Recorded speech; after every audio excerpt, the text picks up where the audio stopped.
Bismillahirrahmanirrahim. Assalamualaikum warahmatullahi wabarakatuh. Perkenalkan, saya Walid Waldin Rahman, mahasiswa Fakultas Kesehatan Masyarakat Universitas Haloleo. Saya akan mempresentasikan jurnal yang saya kutip di internet mengenai analisis dampak pencemaran lingkungan terhadap faktor sosial ekonomi di wilayah pesisir di Desa Pahlawan, Kecamatan Tanjung Tiram, Kabupaten Batubara, yang dipublikasikan Anissa Ilmi Farid Lubis Diana Putri Nasution. Adalah salah satu mahasiswa program studi ekonomi pembangunan Fakultas Sains Sosial dan Sains Universitas Pembangunan Pancabudi. Ya. Untuk pembahasan selanjutnya, berbicara tentang lingkungan yang tercemar adalah akan menyebabkan beberapa faktor-faktor yang dapat mengurangi daerah tersebut. Yang pertama, matinya flora dan fauna, keracunan, serta terjadi populasi baik air, udara maupun tanah. Yang disebabkan beberapa pencemaran, dan ini dapat merugikan baik faktor sosial maupun faktor ekonomi. Untuk mengetahui pencemaran lingkungan, di jurnal ini mereka meneliti kemungkinan faktor-faktor dari sosial ekonomi apa yang bisa dipresentasikan, yang bisa meningkat di wilayah pesisir.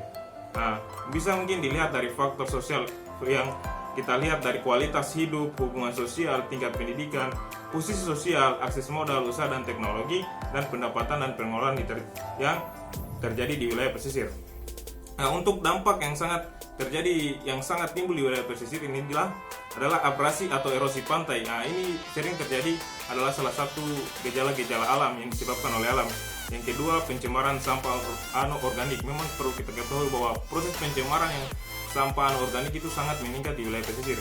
Yang ketiga, eksploitasi sumber daya alam manusia yang berlebihan. Artinya ini salah satu akses mereka untuk memenuhi kebutuhan hidup mereka sehari-hari dengan mencari sumber daya mereka di laut, dan itu dapat merugikan baik biota laut maupun terumbu karang. Yang keempat, berkurangnya ketersediaan air bersih. Memang untuk sarana dan pelayanan di wilayah pesisir, untuk persediaan air bersih memang sangat minim, jadi ini adalah perlu pemerhatian dari pemerintah setempat.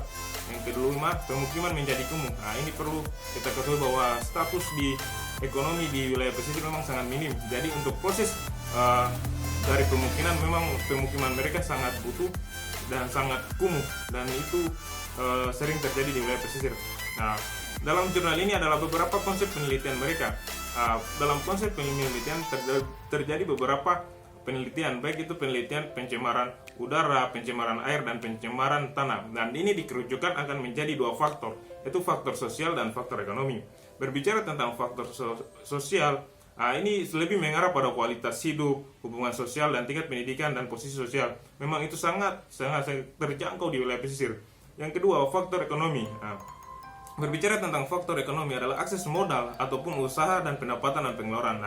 Ini mungkin sering terjadi, dan ini semoga akan terwujud di lingkungan yang baik dan sehat di kehidupan masyarakat pesisir. Jadi dari faktor di sini, selanjutnya di jurnal ini membahas tentang artinya mereka mendistribusikan responden, membuat responden dan meninjau lagi kemungkinan apa dari faktor sosial dan faktor ekonomi ini mana yang lebih meningkat dan proses pencemaran wilayah pesisir. Setelah melakukan beberapa penelitian, ada 4 responden. Di dalam responden ada beberapa pertanyaan, baik berupa kebiasaan mereka, dan ada 4 kategori: sangat memahami, dan memahami, kurang memahami, dan tidak memahami.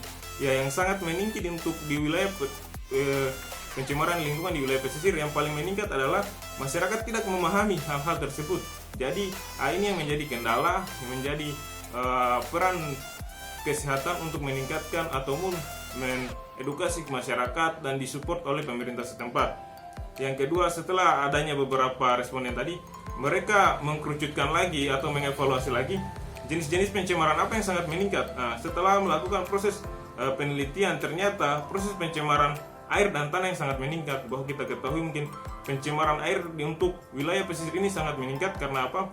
Karena kita ketahui bahwa tempat tinggal mereka ini adalah berada di bibir pantai atau di ujung pantai. Jadi segala aktivitas mereka lakukan di tepi pantai, baik itu mungkin dalam membuang air besar. Jadi segala pantai itu yang dapat mencemari biota laut ataupun mengurangi estetika di wilayah setempat. Dan kedua, pencemaran tanah. Untuk pencemaran tanah ini perlu kita ketahui segala aktivitas yang dilakukan baik di wilayah pesisir itu segala aktivitas dilakukan baik rumah tangganya mereka selalu mengekspor sampahnya keluar rumah. Jadi itu yang dapat mengurangi estetika di wilayah pesisir, terkhususnya di wilayah Desa Pahlawan, Kecamatan Tanjung Tiram, Kabupaten Una. Nah, itulah mungkin jurnal yang saya dapat presentasikan. Semoga dapat bermanfaat bagi teman-teman sekalian. Akhir kata, billahi taufiq wal hidayah. Wassalamualaikum warahmatullahi wabarakatuh.